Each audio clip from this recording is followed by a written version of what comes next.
ఓం నమో నారాయణాయ నమశివాయ. మహాభారతంలో వనపర్వం అరణ్యపర్వం డిస్కస్ చేస్తున్నాం.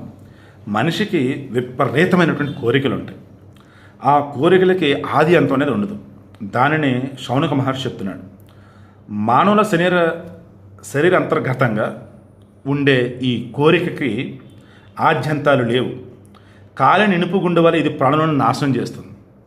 ఇనుప గుండె అనేది కాలితే చివరికి అది ఎలా అవతలను దేన్ని దహించి వేసిద్దో అలా ఈ తృష్ణ, ఈ కోరికలు మనల్ని దహించి వేస్తాయి. కర్ర తన నుండి పుట్టిన నిప్పు వలనే నశిస్తుంది. అదేవిధంగా వశం తప్పిన మనసు కల మానవుడు సహజంగా తన నుండి పుట్టిన లోభం చేత నాశనం అవుతాడు. నిజమే, మనలో ఉండే కోరికలు, మనకు వచ్చే కోపాలు ఇవే మనల్ని నాశనం చేస్తున్నట్టుగా లోభం ఉన్నప్పుడు దురాశ లాంటిది అనుకోవచ్చు. అంటే నిప్పు వల్ల ఆ చెట్టు, ఆ కర్ర అంతా ఇదేనట్టు, బూడిదైనట్టు మనలో ఉండే ఈ లోభమే మనల్ని నాశనం చేస్తుంది. ఇక ప్రాణులందరికీ మృత్యు వల్ల భయం ఉన్నట్లుగా ధనవంతులందరికీ రాజు వల్ల, నీటి వల్ల, నిప్పు వల్ల, దొంగ వల్ల, తన వారి వలన ఎల్లప్పుడూ భయం కలుగుతూనే ఉంటుంది. సో మన దేశంలో అలాగా బాగా డబ్బున్నాడు అన్నాడు, ఎప్పుడు గవర్నమెంట్ ఏ డెసిషన్ తీసుకునేది ఏంటో అన్న భయం. మన దేశంలో లేదు, కానీ మిగతా దేశాలు చాలా భయం తెలుసా డబ్బున్న వాళ్ళకి. అలా డబ్బున్నోడికి ఇంకా దేని మీద భయం అట?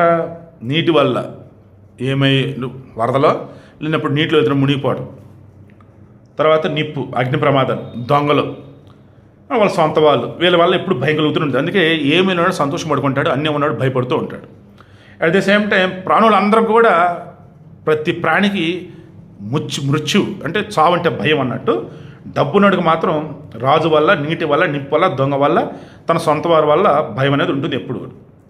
మాంసం ఆకాశంలో పక్షుల చేత, భూమి మీద క్రూర మృగాదాల చేత, నీటిలో చేపల చేత తినబడినట్లుగా ధనవంతుడు అంతటా అందరి చేత తినబడతాడు. సో ధనవంతుడిని ఎవరు వదలరా? లేదంటే జనాలు ధనవంతుడు వదలరా? నాకు ఇది అర్థం కాల. మాంసం ఆకాశంలో పక్షుల చేత, ఓకే, గాల్లో వెళ్తూ మా పక్షులు తింటాయి. భూమి మీద క్రూర మృగాల చేత, ఓకే, నీటిలో చేపల చేత, ఓకే, ధనవంతుడు అంతటా అందరి చేత తినబడతాడు. మరలేదే అంటే అందరిని దోచుకుంటాడా, లేదా ధనవంతుడు అందరూ తింటారంటున్నాడా? మీరు చెప్పండి, వీలవుతుంది. మానవులకు కొందరికి ధనమే అనర్థానికి కారణమవుతుంది. డబ్బు వల్ల కలిగే సుఖాల మీద ఆసక్తి కలవాడు శాశ్వతమైన సుఖాన్ని పొందలేడు. అందువల్ల ధనప్రాప్తిగా చేసే ఉపాయాలన్నీ మనసులోని మోహాన్ని పెంచేవే. మానవులకు డబ్బు వల్ల కార్పణ్యం, గర్వం, కోపం, భయం, ఉద్వేగం అనే దుఃఖాలు కలుగుతాయని విద్వాంసులు చెప్పారు. డబ్బు సంపాదించడంలో, దాన్ని రక్షించుకోవడంలో అది క్షీణించినప్పుడు మానవులు మిక్కిలి దుఃఖాన్ని అనుభవిస్తారు. డబ్బు కారణంగా ఇతరులను చంపుతారు. డబ్బును త్యాగం చేయటం వల్ల చాలా దుఃఖం కలిగిస్తుంది. ధనాన్ని రక్షించిన అది శత్రువు వంటిదే.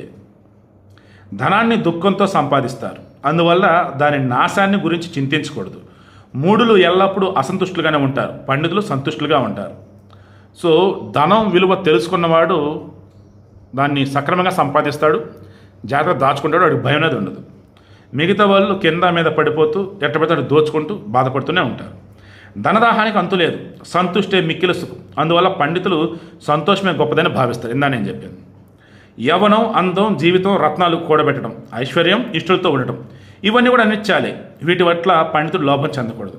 యవనం ఏదో రోజు ముసలితనం వచ్చింది, అందం అశాశ్వతం, జీవితం ఎప్పుడు పోతామో తెలియదు, రత్నాలు కూడబెట్టడం చివరికి ఒడిసుకుంటాడో తెలియదు, ఐశ్వర్యం డబ్బు పోగేసుకోవటం, ఇష్టలతో ఉండటం, నచ్చిన వారితో ఉండటం, ఇవన్నీ అనిచ్చాలి. ఇవన్నీ శాశ్వతం కాదు.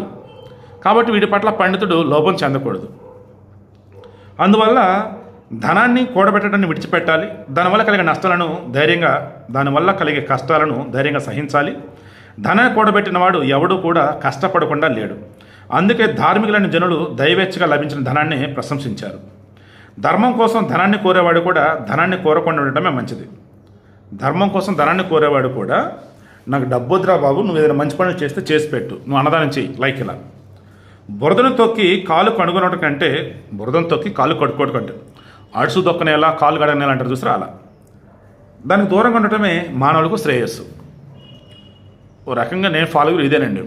ఫేస్బుక్ కావచ్చు, యూట్యూబ్ కావచ్చు, ఇన్స్టాగ్రామ్ కావచ్చు, ఎవరికైనా రిప్లై ఇవ్వాలంటే ఒకటికి 100 సార్లు ఆలోచిస్తా. ఇబ్బంది ఏమీ లేదు, ఓకే అనుకుంటే రిప్లై ఇస్తా.